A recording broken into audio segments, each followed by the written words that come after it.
Monsieur le directeur, chers élèves, honorable assistance, mesdames et messieurs, bonjour.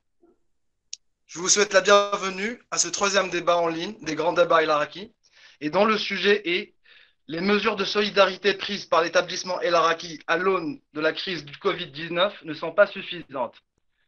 Sujet, bien entendu, qui sera débattu par les premières années Sciences 2, qui défendront le pour, et les deuxièmes années PC3, qui défendront le contre.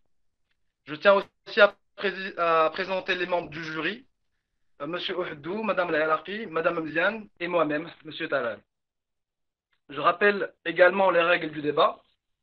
Alors, les interventions se font respectivement et doivent durer 1 minute au minimum. Deux interventions successives de la même équipe ne doivent pas avoir lieu. Les interventions se font de manière correcte, évitant toute vulgarité, sarcasme déplacé ou autre forme d'irrespect. Bien entendu, chaque équipe dispose de 20 minutes pour nous convaincre. Que le meilleur gagne, et je passe la parole à monsieur le directeur pour tirer au sort l'équipe qui va commencer le débat. Bon courage. Alors, mesdames et messieurs, bonjour, bon après-midi. Alors, avant tout, j'aimerais juste remercier toute personne présente dans ce live. C'est vrai que mes camarades et moi, ça nous fait un peu bizarre de débattre dans ces circonstances, dans la mesure où on n'est plus directement confronté à un pupitre, notre aimable auditoire, nos chers jurys, monsieur le directeur et surtout, nos chers opposants, mais plutôt mon ordi et votre présence virtuelle. Mais je me dois quand même d'avouer que c'est un challenge que nous, en tant qu'aigles, doivent et surtout peuvent accomplir. Ceci dit, passons au vif de mon intervention. Une intervention qui est surtout inspirée par la raison et qui ne dissipe pas un surcroît d'égocentrisme, contrairement à certaines voix qui se croient officielles, parce que enfin, des mots liés à une pensée, une vision d'ensemble. Parce que vraiment, je commençais à désespérer de ne pas avoir de vision critique sur ce qui est en train de se passer, sur la gestion de quelques-uns vis-à-vis de cette crise. Désolée, mais en dehors des critiques personnelles et de l'inscription sur une liste de gens bien, plein de bonne conscience et satisfaisant, surtout un instinct grégaire de sécurisation que je trouve, excusez-moi, un peu primaire, je ne trouve dans vos discours aucune proposition concrète de comportement. En dehors de la donation et du traitement spécial en termes de frais de scolarisation pour les familles qui ont été directement touchées par la crise, mais c'est pas grave, je vous excuse et je vous comprends parce que c'est votre esprit d'appartenance qui parle pour vous et qui vous voit la face.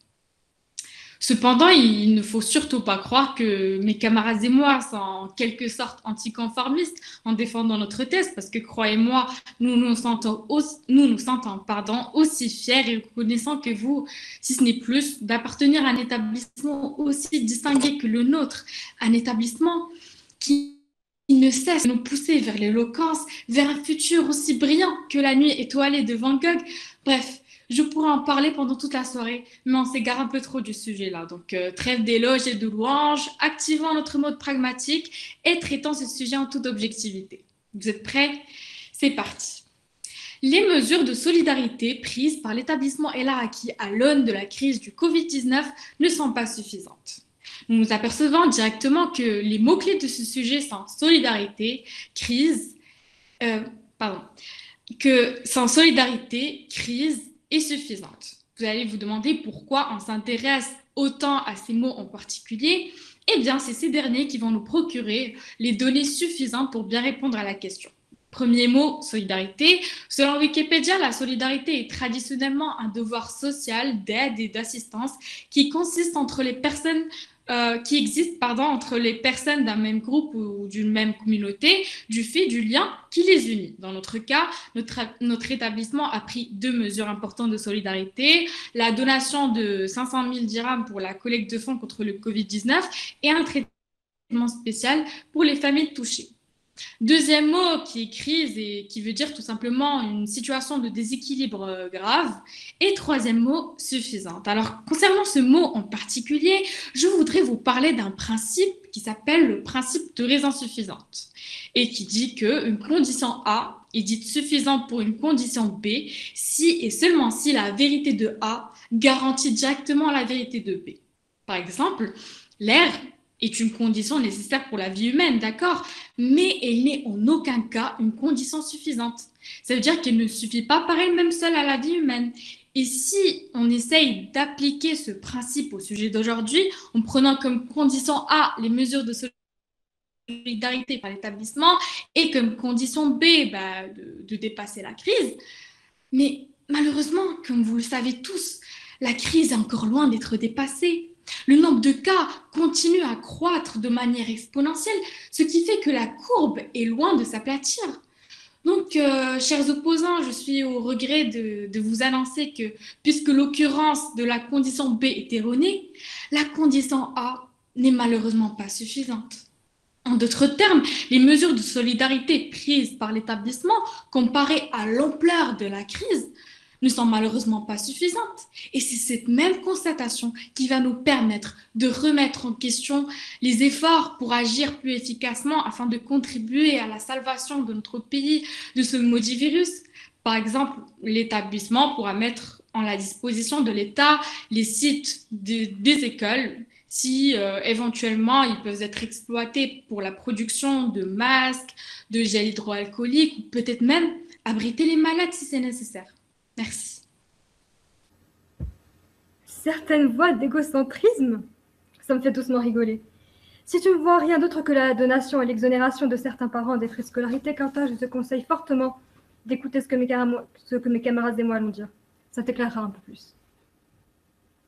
Allez dans les couloirs de l'école de votre quartier et vous n'entendrez que l'écho de vos pas et n'apercevrez que le fantôme des enfants qui jouaient et étudiaient là quelques semaines plus tôt à peine. Allez devant les restaurants, les commerces et vous ne verrez que des portes fermées, entrées barricadées, avis de fermeture. Allez dans les quartiers résidentiels et vous verrez toutes les familles cloîtrées chez elles, ne sortant que pour les nécessités absolues. Allez dans les hôpitaux et vous verrez tous les médecins, infirmiers, équipes de nettoyage, brancardiers, ambulanciers se tuant à la tâche. Le monde est figé dans une bulle d'immobilité, de peur. Les rues sont désertes, l'économie ralentit.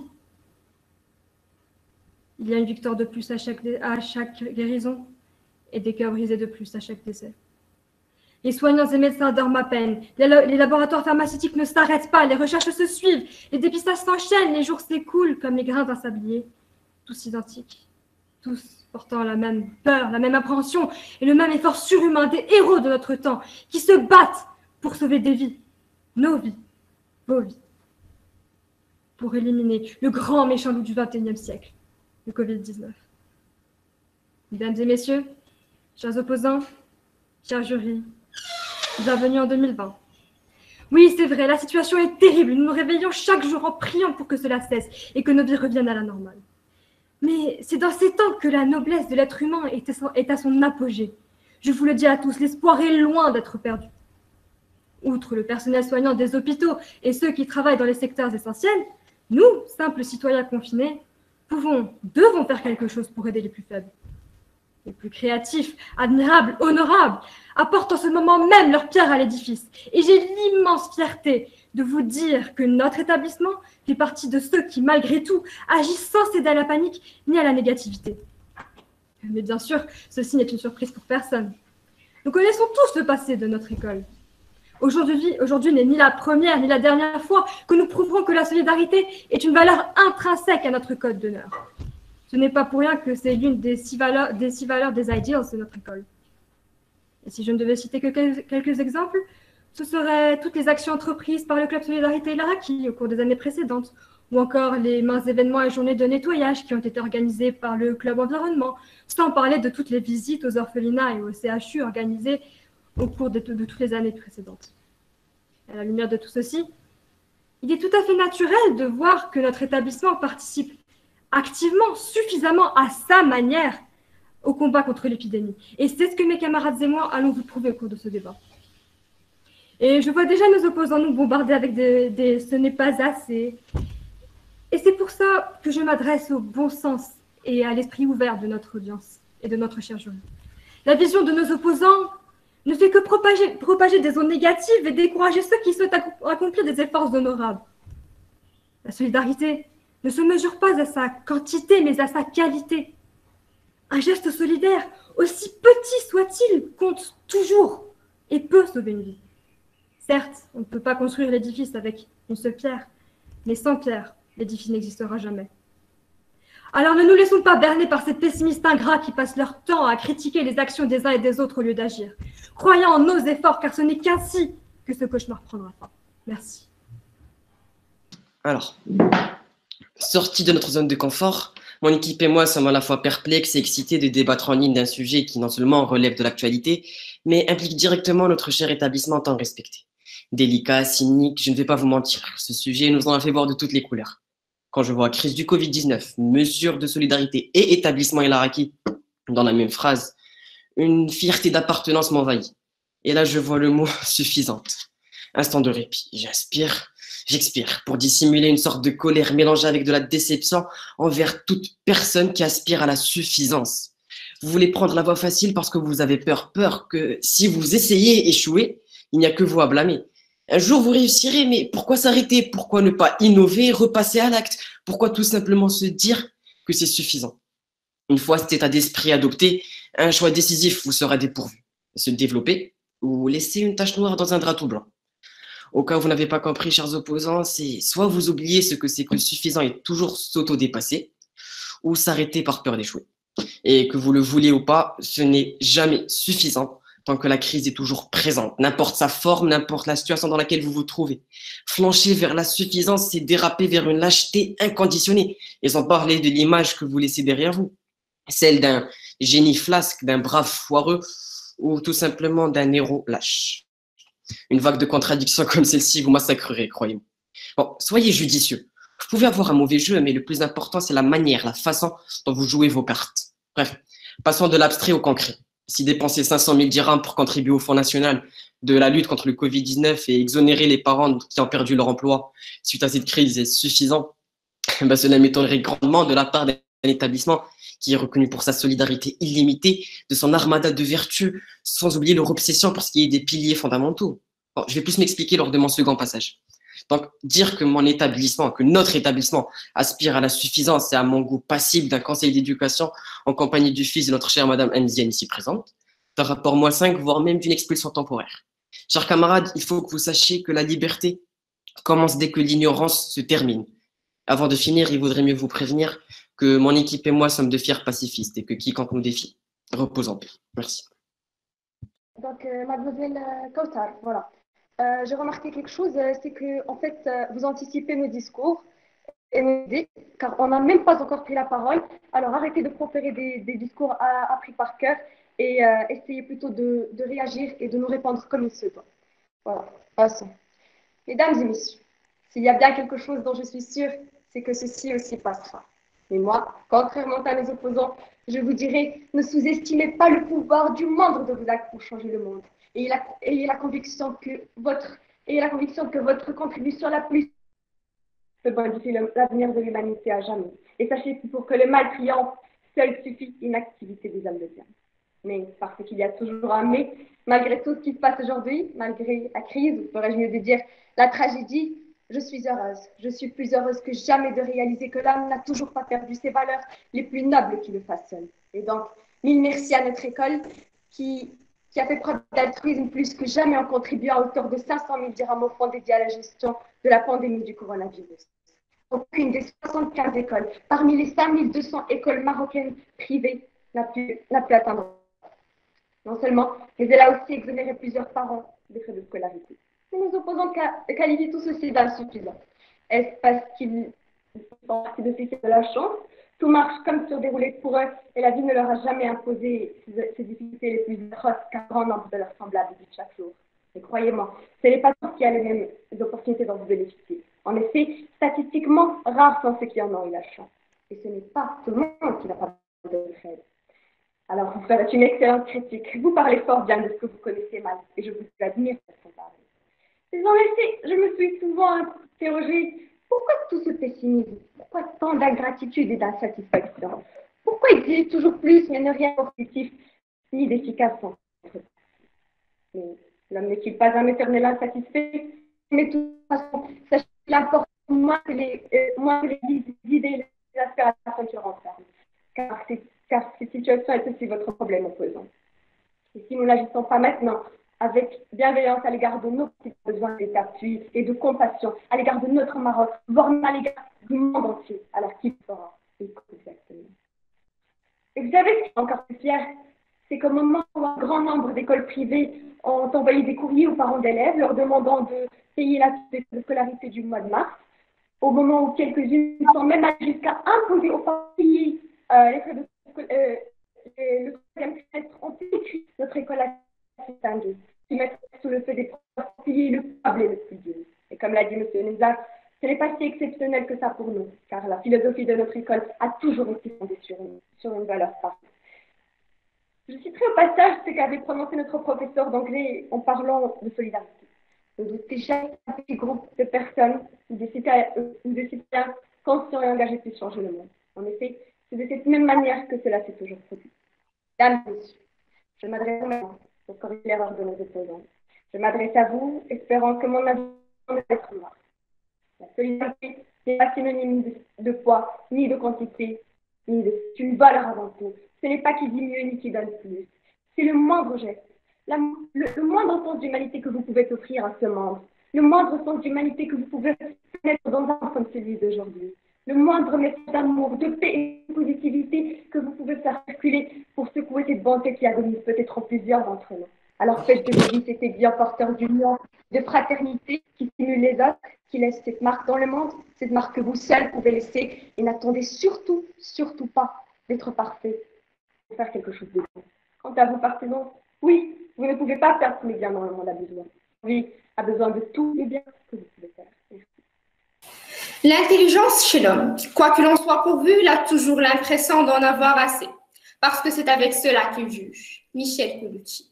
Il est clair alors que nous ne pouvons guère vous reprocher, chers camarades, de voir que les initiatives prises par notre établissement sont largement suffisantes. Néanmoins, cela ne nous empêche en aucun cas de démasquer la réalité attestant le fait que ces mêmes actes, braves et dévoués, demeurent inaptes face à cette pandémie.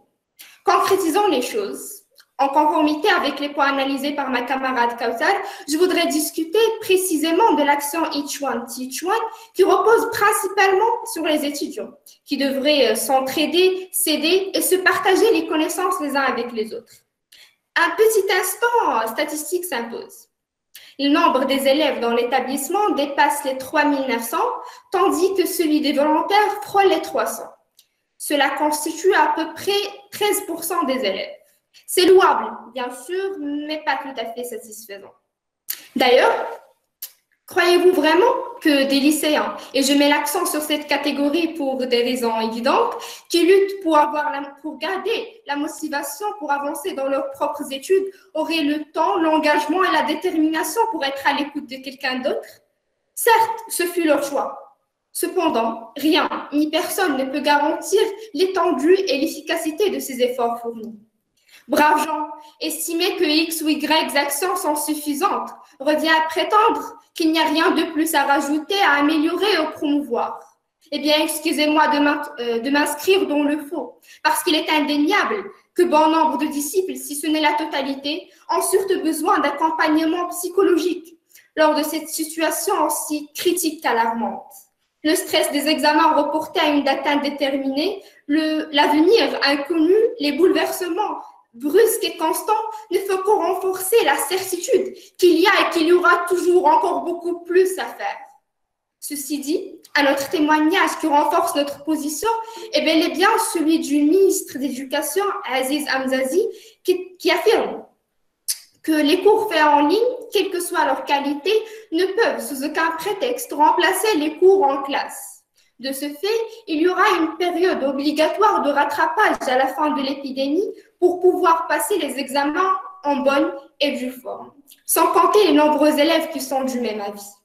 Chers opposants, nous, comme vous, voudrons croire ardemment que ces actions solidaires sont suffisantes, mais il faut d'abord se poser la question, suffisante pour qui? D'ailleurs, dans un établissement où l'on priorise l'éducation et la formation avant l'enseignement, on ne peut qu'aspirer que ces actions et ces initiatives soient bénéfiques sur les deux premiers plans avant de l'être pour les derniers. Bien sûr, on en tire la leçon de l'importance de la solidarité, mais quoi d'autre? Et surtout, est-ce que cela est suffisant? Je tiens à finir mon intervention de la même manière dont je l'ai commencé et je vous laisse méditer une belle et signifiante citation de Mao Zedong, ancien président de la République populaire de Chine. Rabattons notre suffisance, critiquons sans relâche nos propres défauts, tout comme chaque jour nous nous lavons la figure pour rester propre et balayons pour enlever la poussière. Merci. Alors, si j'ai bien compris, l'initiative Each One Teach One n'est pas suffisante parce qu'il n'y a que 300 élèves. Bon, écoutez, chers opposants, je déteste me répéter, alors c'est la dernière fois que je vais le dire. Je vous conseille, encore une fois, de bien nous écouter, parce que j'ai l'impression, franchement, vous avez des murs devant les oreilles. Parfois, il ne suffit que d'un petit geste venant d'une autre personne pour éclairer ma journée. Ma dignité, mon honneur, ma conscience me poussent à tendre la main à celui qui se noie, car je sais ce que cela fait d'être en difficulté. Mais surtout, je sais ce que cela fait de voir qu'il y a toujours quelqu'un à mes côtés. Et jamais, au grand jamais, je ne me suis permise ni me permettrai-je de juger l'aide de l'autre insuffisante, car le simple fait qu'elle est là, qu'elle existe, la rend authentique et n'a pas de prix. Alors le fait que notre établissement fournisse tous ces efforts pour aider non seulement la société, mais aussi ses professeurs, son administration et ses élèves, est loin d'être insuffisant. Et j'irai même plus loin en disant que c'est insultant et injuste de dire que ce n'est pas assez. Comme le dit le proverbe, qui tout veut, souvent tout perd. Trop demander, rien ne sert. Mais ne vous méprenez pas, la liste des admirables mesures de solidarité prises par notre école n'est pas encore finie. Car ces incessants efforts pour rendre cette quarantaine aussi supportable que possible pour nous, élèves qui devons malgré tout continuer à étudier, ne s'arrêtent pas qu'à l'organisation des classes en ligne et l'implication énorme des professeurs dans ce processus, mais ils s'étendent même jusqu'à l'inauguration d'une magnifique initiative qui a déjà été citée d'ailleurs et qui va en inspirer plus d'un. Je vous parle bien sûr de l'initiative Each One Teach One. Personne n'ignore qu'étudier est devenu très difficile ces derniers temps, un calvaire même. La plupart d'entre nous ont du mal à se concentrer et à suivre les cours en ligne, sans parler de se motiver à travailler, étudier, réviser, comprendre. Mais au lieu de nous laisser livrer à nous-mêmes, notre établissement a cherché une solution et l'a trouvée. Des élèves bons dans certaines matières appelés mentors, qui seront contactés par des élèves ayant des difficultés, travailleront tous ensemble, main dans la main, dépasseront leurs lacunes, avanceront, s'amélioreront. Mais au-delà du côté étude de la chose, c'est véritablement l'aspect moral qui m'inspire le plus dans cette initiative. Car qu'y a-t-il de plus beau que de voir des élèves se rapprocher malgré les murs, renforcer leur lien fraternel malgré la distance et voler plus haut ensemble malgré la tempête. Certes, le travail d'un seul élève ne paraît pas être énorme, mais grâce à Each One Teach One, il va pouvoir en aider des dizaines d'autres. Et même si cette initiative ne profite qu'à un seul élève dans toute l'école, alors croyez-moi, c'est déjà une immense victoire. Je voudrais maintenant terminer mon intervention par une histoire amérindienne dont la sagesse fera beaucoup de bien à nos opposants s'ils prennent la peine de l'écouter. Un jour, comme le raconte la légende, un terrible incendie fut déclenché dans la forêt. Tous les animaux observaient le désastre, impuissants. Seul le petit colibri s'activait, jetant de petites gouttes d'eau qu'il transportait dans son bec sur les flammes dévastatrices. Le tatou, exaspéré, s'écria « Mais pourquoi t'acharnes-tu tant à fournir ces efforts dérisoires? Crois-tu vraiment que tu vas éteindre le feu avec ces minuscules gouttelettes ?» Et le colibri répondit simplement « Non, mais au moins, je fais ma part. » Alors que décidez-vous? D'être le tatou qui se lamente en regardant les efforts du colibri de haut? Ou d'être ce colibri vaillant qui agit au lieu de se plaindre inutilement? Tout d'abord, j'aimerais juste éclaircir rapidement une chose. Tous les efforts fournis par l'école depuis le départ sont entièrement considérables. Personne ne remet en question tout ce que l'école a fait. D'ailleurs, nous ne sommes pas ici pour critiquer gratuitement ou cracher sur tout ce bon travail. Nous sommes ici tout simplement pour débattre, pour vous montrer que toutes les actions solidaires prises pour l'instant sont bien, sont même très bien, mais n'en demeurent pas pour autant suffisantes. Nous tenons à préciser ça pour éviter tout malentendu, tout quiproquo ou tout amalgame. J'estime qu'il était important de le faire car toutes ces initiatives sont respectables et remarquables. Soit, trêve de modalité, rentrant dans le cœur du sujet. La solidarité est un devoir social, mais aussi un choix qui n'est pas imposé que choisissent plusieurs personnes d'appliquer. À titre d'exemple, donner l'aumône à un mendiant est une action solidaire. Les actions des Restos du Cœur sont des actions solidaires, sans oublier les actions solidaires les plus importantes conçus et organisés par les grandes institutions, dans l'UNESCO, l'UNICEF, l'OMS, et j'en passe. Tous ces travaux et initiatives rappellent exactement ce que l'école a fait à travers ces 3 actions solidaires phares, à savoir la diminution des frais pour certains parents, le programme Each One Teach One qui représente une solidarité entre élèves, et la donation de 500 000 dirhams qui représente une solidarité entre l'école et le gouvernement. Mais le problème avec toutes ces actions solidaires, c'est qu'elles auront beau être incroyables, elles ne seront jamais suffisantes pour se déclarer victorieux. Mais je m'explique. Malgré la pièce ou le billet que vous allez donner à ce sans-abri, le lendemain, vous allez le retrouver au même endroit avec les mêmes problèmes. Et c'est la même chose pour la donation de 500 000 dirhams. Elles aident énormément le gouvernement. Mais ceci ne résout pas le problème, car la crise continue d'approcher et la pandémie ne s'est toujours pas arrêtée. Nuance, je ne suis pas en train de dire que l'école est censée donner plus d'argent jusqu'à en finir ruinée. Je suis tout simplement en train de vous expliquer que les actions solidaires, quel que soit leur contexte, ne seront jamais suffisantes pour se déclarer victorieux. Vous voyez, car le problème de la solidarité, il vient de 2 points. Le premier, c'est que la solidarité nous apprend l'entraide. Et elle n'apprend pas au côté le plus faible à devenir plus indépendant.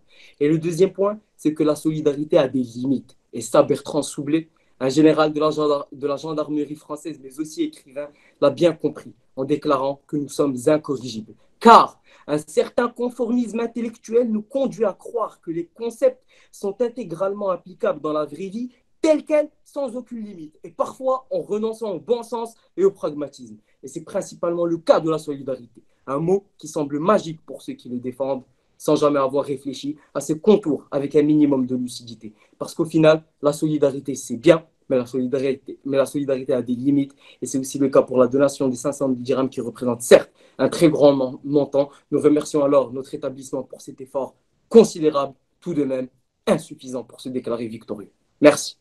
Partisans, ce que vous avez du mal à comprendre est que notre position ne repose pas seulement sur le côté matériel et économique. Je m'expliquerai le long de mon intervention.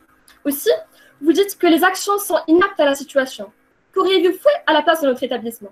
Certes, l'action est l'ampleur limitée et ne peut satisfaire tous les élèves. Mais à qui la faute? Ce n'est pas à l'établissement, initiateur de cette noble initiative, mais aux élèves eux-mêmes qui ne s'y engagent pas. Mes salutations les plus respectives à tous les visionneurs. Oui, le changement effraie l'humain. Encore plus quand il arrive brusquement et sans aucune anticipation. Ce confinement est bien évidemment une épreuve pour tous, ce qui signifie que chaque personne y fait face à sa propre manière et s'adapte comme elle le peut. Mais ce qui est général est l'intérêt et l'inquiétude qu'on y porte tous. En effet, nous sommes arrivés au point où ce sujet du Covid-19 est omniprésent dans nos pensées, d'où son impact psychologique n'est pas moindre et plutôt alarmant, car personne n'est à l'abri du stress, de l'anxiété, voire même la dépression. Il est alors crucial de se remémorer que le mental influence le physique. Donc, nous devons à tout prix éviter de saccager notre système immunitaire avec un stress excessif. Mais hélas, cela est loin d'être aisé, car la barre de nombre des victimes ne fait qu'acheminer ainsi que celle de notre angoisse en parallèle. Mais heureusement qu'avec toute cette panique et frayeur, nous retrouvons un refuge qui nous apaise et qui nous sauve d'un cimetière d'espoir enfui.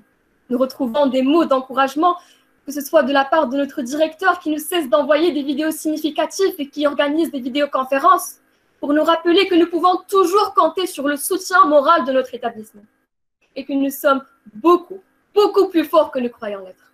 Or, en ses propres termes, les aigles volent toujours au-dessus de la tempête. Ou encore de notre vice-directeur et notre accompagnant éducatif qui ne cesse de nous envoyer des messages à travers Classroom ou WhatsApp pour nous inciter à poursuivre les efforts fournis pour les études et à ne surtout pas baisser les bras. Ce qui, croyez-moi, est le piège le plus courant dans lequel n'importe qui pourrait tomber dans ces conditions infâmes. Ainsi que nos professeurs qui nous baignent dans une marée de mots affectifs et rassurants qui nous font très sincèrement chaud au cœur.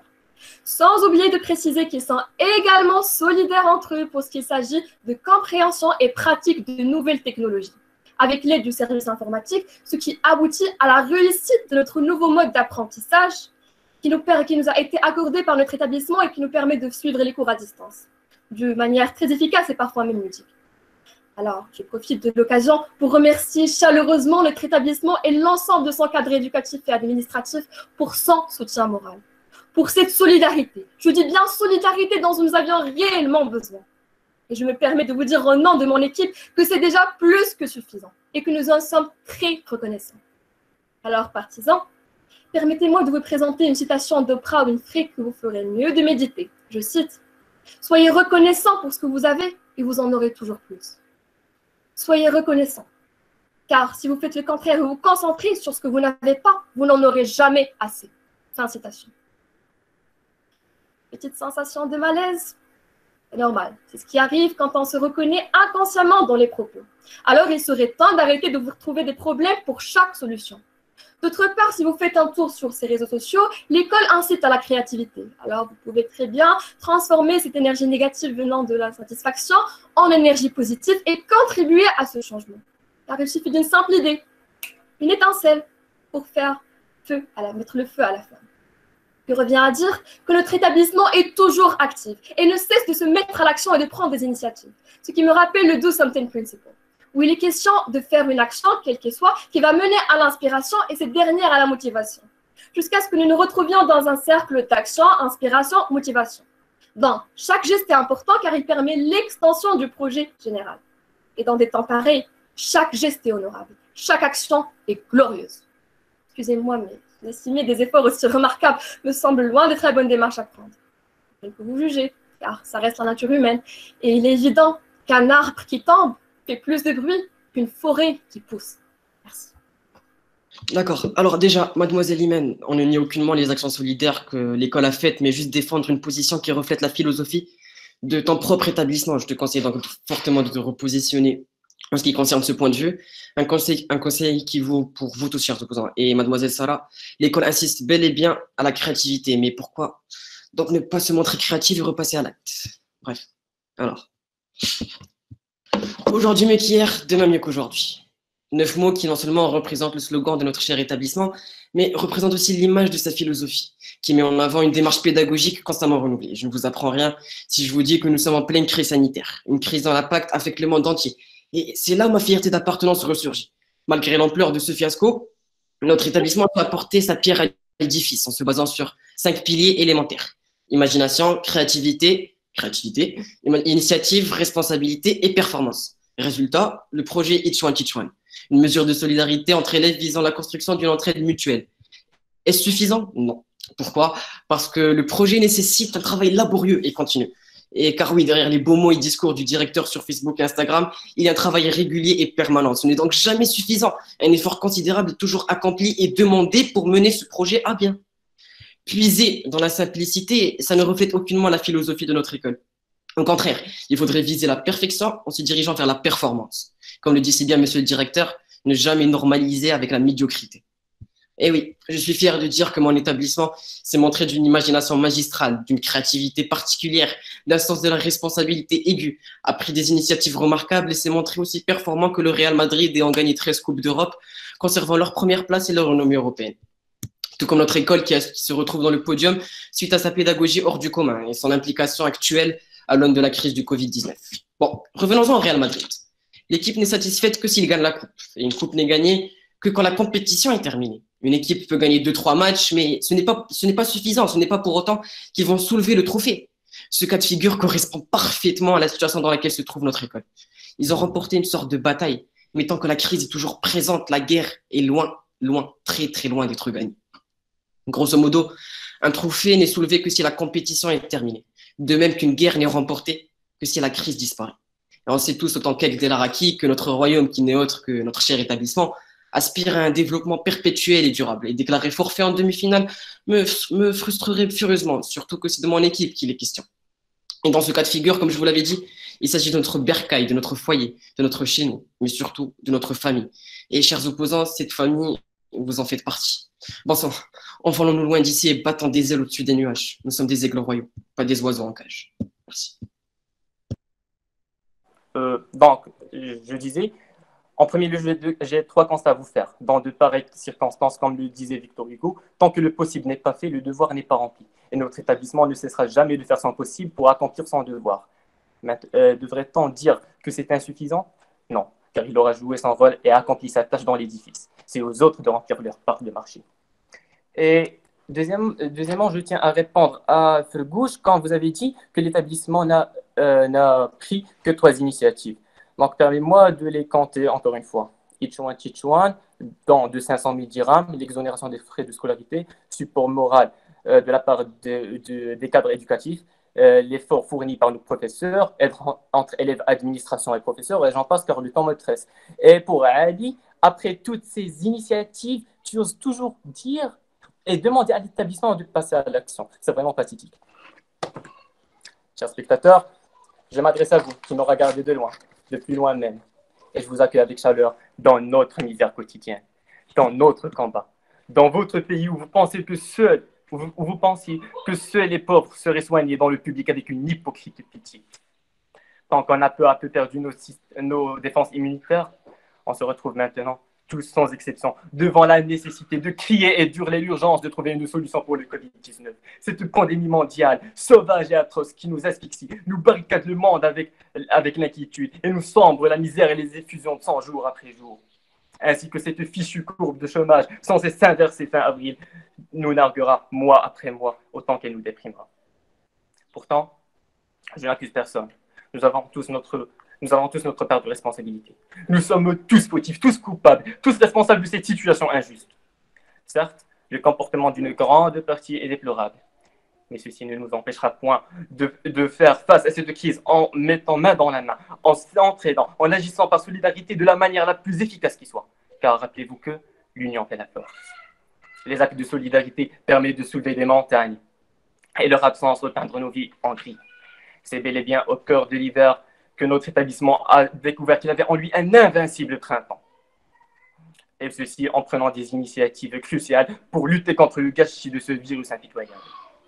Malheureusement, ce qui m'agace et me gêne le plus, c'est ce redoutable « oui, mais » qui nous surgit si naturellement dans la tête à chaque fois que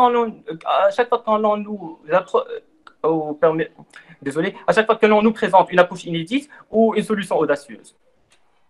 Pourquoi sommes-nous si convaincus que la vie est une mer de difficultés ou d'efforts alors qu'elle est en réalité un océan de plaisir? Pourquoi n'arrive-t-on pas à admettre que la vie est un vaste champ d'opportunités pour qui sait les repérer et les saisir?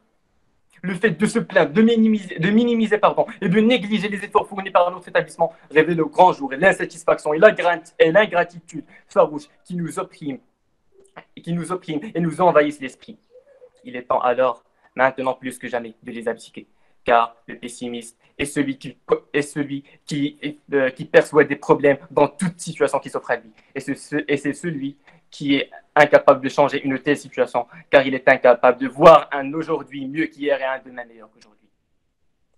Je dis à tous ceux qui m'entendent, ne désespérez pas.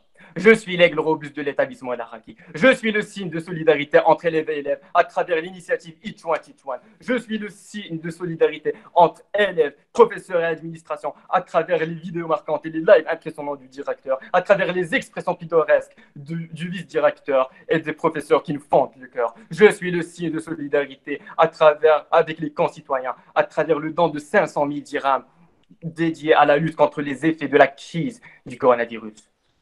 Et finalement, souvenez-vous que le coronavirus n'est pas le virus le plus fatal, mais avoir une mentalité autant arriérée que négative, encore pire. Car oui, chers spectateurs, j'y crois encore, et j'y crois fort, qu'on surmontera toutes ces contraintes et que nos gestes de solidarité donneront le fruit aussitôt que vous le pensiez. Merci. Donc, je précise, nous parlons d'actions solidaires concrètes parce que le soutien moral et tout ça, c'est quelque chose d'abstrait. Donc, lors des précédentes interventions, nous avons discuté le point de la diminution des frais et de la donation des 500 000 dirhams. Et donc, pour rebondir un peu sur tout ce qui a été dit et aboutir à une seule et même conclusion, nous allons tous mener une étude statistique ensemble. Donc, je vous invite à venir vérifier tout cela à mes côtés en prenant une calculatrice à la main ou votre téléphone portable. En l'occurrence, nous allons calculer le pourcentage de personnes qui adhèrent au programme Each One Teach One. Donc, selon des sources fiables, et monsieur le directeur peut le confirmer, le nombre d'élèves qui adhèrent au programme Each One Teach One est de 340 élèves. Et le nombre total des élèves de l'établissement El Araki pour l'éducation et l'enseignement, tout campus confondu, est de 3900 élèves et quelques, mais nous allons arrondir ce nombre à 3900 pour des raisons que nous connaissons tous. Ce nombre représente les élèves du lycée, du collège, du primaire et de la maternelle. Et donc, en appliquant une règle de 3 très simpliste, on peut calculer le pourcentage que représente 340 élèves par rapport à 3900. On fait 340 fois 100 divisé par 3900. Ça nous donne un résultat de 8%, un score très médiocre.